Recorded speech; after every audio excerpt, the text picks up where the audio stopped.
Welcome to Pitch Day for 500K.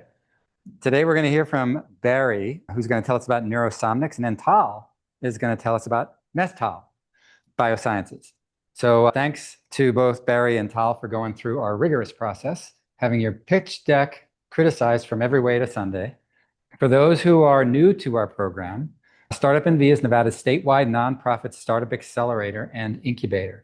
We operate 7 entrepreneurship programs supported by government grants and corporate sponsors. We get additional financial support in the form of donated equity from successful accelerator companies and profit sharing from our 4 affiliated investment funds and our syndicate. Pitch Day our fortnightly Pitch Day offers companies the opportunity to join our accelerator program with an investment from FundNV, our investor syndicate, plus matching funds from Nevada's SSBCI program. Since 2021, we've directly invested about $13 million in 27 different private startups, plus another $6.5 million of PIPE, which is a private investment in public equity for one of our companies that went public.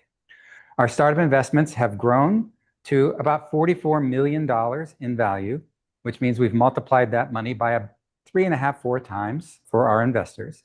Partner co-investments and from Nevada's SSBCI program and others have amplified our $13 million significantly, and they've added another somewhere between $26 and $27 million to the money we've invested since 2021. Okay, now the lawyers tell me I have to say this. Today's pitches are for investment from our legally compliant venture funds and syndicate. Those are restricted to SEC accredited and Nevada certified investors. We welcome the community to attend for educational purposes, ask questions, and learn. But the pitches are not considered a general solicitation for investment. The pitches, again, are to our investment funds. And special thanks to our sponsors, the City of Las Vegas, Clark County, the Governor's Office of Economic Development, and the EDA. Some quick housekeeping. We've made 7 investments so far this year, 3 of them from FundNV 2, 3 of them from 1864, and another one from our syndicate. Actually, there's 2 from our syndicate, so that should be 8. Our latest investment was a company that pitched here on August 28th, Listening Post. So if anybody out there is interested in Listening Post, hit us up. We'll send you the deal memo and you can invest. All right, so that's all the announcements for now. All right, Tal, can't wait to hear all about Nestal. Wonderful. Take it away. Hello, my name is Tal Lally, founder and CEO of Nestal Biosciences. The problem we address... Go ahead and hit that Control L, Tal. Sorry. No worries. All right. So anyhow, my name is Tal Lally, founder and CEO of Nestal Biosciences. The problem we're addressing affects 1,000 women every single day, and that is cervical cancer. It kills 1,000 women every day, 341,000 worldwide. 94% of these women are in low to middle income countries, whereby the lack is accessibility to timely screenings, affordability of screenings, and availability of experts. And you see on the right, the problem is actually increasing. So the solution we have is a proprietary advanced screening test, or LBC, otherwise known as liquid-based cytology test, or commonly known as a PET test, which is affordable, so it's easily accessible worldwide. It is a better test. It has about a 60% lower error rates compared to the leading liquid-based cytology test in the market today. It requires no equipment, unlike the leading 2 brands in the marketplace that require equipment, which is rather expensive. They run anywhere from $50,000 to $100,000 machines to process a test. So on the right, you see the vial that actually would be what's used by physicians to transport the samples to the lab for processing. And on the left, you see the reagent. That is the proprietary reagent that is used to create the slides.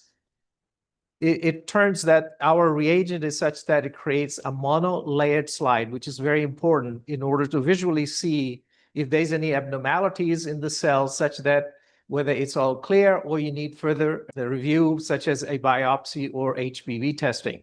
So it is a significant advantage doing it manually without the equipment. This test has been validated in over 75,000 cases. In addition to that, without the access to experts, the test is not viable simply because most of the world does not have experts such as cytotechnologists and cytopathologists. So what we're doing is, instead of using a digital scanners, which are also expensive proposition, we're jumping straight to a smart device, which is affordable and allows us to upload those images that is created on the slide up for remote viewing any place in the globe. The global marketplace for women 25 and 65, between 25 and 65, that's our target. It's a $35 billion market, 2.17 billion women. 4.5 billion will be for test specifically. That's about 720 million women. The SAM component is 2.5 billion. That's including 15 targeted countries for the next 5 years within low to middle income countries, US, Canada, Japan, and European countries. That's about 1 billion women. And that comes to about 345 million tests per year if you're doing tests every 3 years. Sometimes docs do it every 2 or annually. So we're taking the most conservative approach of 345 million tests per year. The SOM component, we feel we can achieve 350 million in revenue year 5 to up to 650 million. The range is simply because whether we target low to middle income countries or high income countries where the pricing is a little bit higher than the low income countries. That's about 70 million tests altogether. On the left, you'll see the Pap smear market, and this is the test that's actually obsolete and not prevalent in high-income countries. However, it is in low to middle-income countries. $1.8 billion is spent on this test every year. That is just amazing number and is declining. However, it's very difficult to do Pap smear market or use to switch over to machine-based or liquid-based cytology test because they're burdened by expensive machinery. The two dominant players are basically the automation is a hurdle for them to get into these markets. So by default, we're in the right place at the right time with our test where there's no machine requirements. So it's basically we can be the go-to guys, a default test without the burden of a machinery, priced essentially about at the $5 level for low to middle income countries. Comparatively speaking, this is an actual sample, patient sample. The top slide is what we produce. As you can see, it's a very clear visually. And the second one is the $6.2 billion acquisition. And that's what they produce through automation. As you can see, it's clumped together. On the right, you'll see the graphs as to what the data suggests. Published data suggests the number of errors committed. And we are essentially lower by a factor of 6. What that means is about 600,000 errors are committed in the US alone. We can reduce those errors by 60% or generate about 4.8 in revenue without actually asking the patient to come back for retesting. That also prevents about $100 million in losses for labs and providers that would not otherwise get reimbursed on a second visit.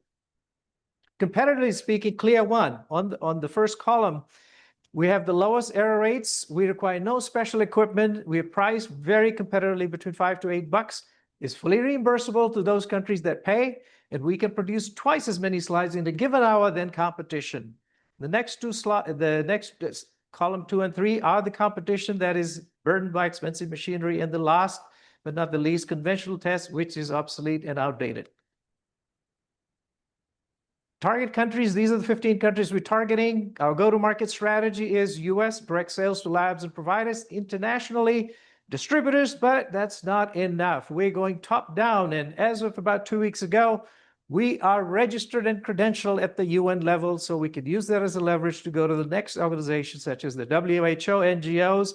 And having said that, we are in active discussions with a very substantial foundation in deploying this test in the sub-Sahara region. Our entry point is Philippines, basically the gateway to 10 ASEAN countries. It turns out that we have additional use for this liquid or the sample preservation liquid, which could be used as what we did during COVID was those nasopharyngeal swabs we put in a little tube containing preservation liquid sent into the lab for testing. Turns out our preservation liquid has a shelf life of 3 years. That is remarkably awesome for governments and healthcare organizations to hold on and stockpile. It requires no cold chains and shelf stable. It's non-toxic, not a biohazard. And with samples within those tubes, it has a life of about 3 weeks without any degradation. It's manufactured US and has been used in over 1 million cases in the US during COVID. Our team, we have a stellar team in place. Myself as the CEO, I've had extensive experience coming from big pharma. I was part of a launch team, which launched a drug in the US, did over 1 billion revenue. I was also a FedTech Venture Studio alumnus working on another VA technology that didn't align well in terms of data. James is our co-founder. He does amazing things from a compliance, risk, and high-level engagements in governments, NGOs, foundations, what have you. And with his help, we are in active negotiations with a very, very large foundation. Steve Morrison, our CFO, PwC Motorola, and Dr. De Silva has been amazingly helpful, who's had extensive background as an investor, but with 2 exits as CEO, with 2 companies in excess of 2.5 billion. We are also credentialed, of course, in other agencies in the US, GSA, SAM, DLA, FEMA. In fact, James sat on the committee at FEMA on resiliency and preparedness during COVID, sitting with the likes of 3M and McKesson. Revenue and profitability, we're expecting to be a profitable run, ending at 2030 at 350 million revenue.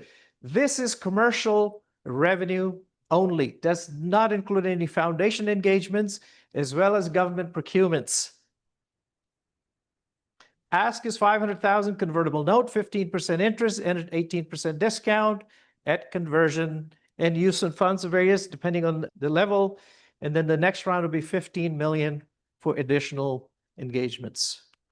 So exit, we're looking at a strategic buyer, 350 million revenue projection. Competitive exit in this space was at $6.2 billion on 10x revenue in 2007. Hypothetically, we're saying we'll be going at a 15 mil round and a 12 follow on, 350 mil projected at 4x. We're using a very, very conservative multiple. Nonetheless, the industry exit was at 10, so you can use any numbers. We're happy with it. Summary, in summary, Clear One is accessible, affordable, no equipment burden, and global access. Digital and AI with remote global access, 200 plus women with unmet needs, and lower error rates than any leading brand. Thank you. Hi, Tal. Thank you. Thanks, Tal. And Barry, thanks for your presentations today. And thanks everybody who managed to make it over here to our home here at the International Innovation Center. We've been at Woven for the past couple of months, and we're moving things back here. So welcome to our office. Again, thanks to everybody for joining us today here in the room, for everybody who's joined us online or might watch this later. A couple of quick reminders before we wrap up. For investors who liked some of those numbers that I was talking about at the beginning of the presentation, where we've made about 4 times our money back in about 3.5 years. If you want to get hooked up with us as an investor, again, go back to startupnv.org, follow the I'm an Investor path. And there's a couple of different ways that you can get engaged with us at FundNV, at 1864, with the Sierra Angels, or on company-specific syndicate opportunities. Just stick your hand up, fill out a form, and you'll probably be on the phone with me if you do that to find out more about it. So we'd also appreciate it if you'd follow us on social media, especially on LinkedIn and YouTube. Those are our biggies. We also post to Facebook and Insta and Twitter and all the rest. So follow us everywhere. And thanks to the founders who presented today, to all the attendees, everybody who put questions out there for Maggie to ask, to our investor group who made it here today and who may be watching this later. We appreciate you. And if you don't mind, join us again here in 2 weeks to hear from 2 additional Nevada startups. And until then, take care of yourself. And if you can, someone else too. We will see you back here in 2 weeks. Bye.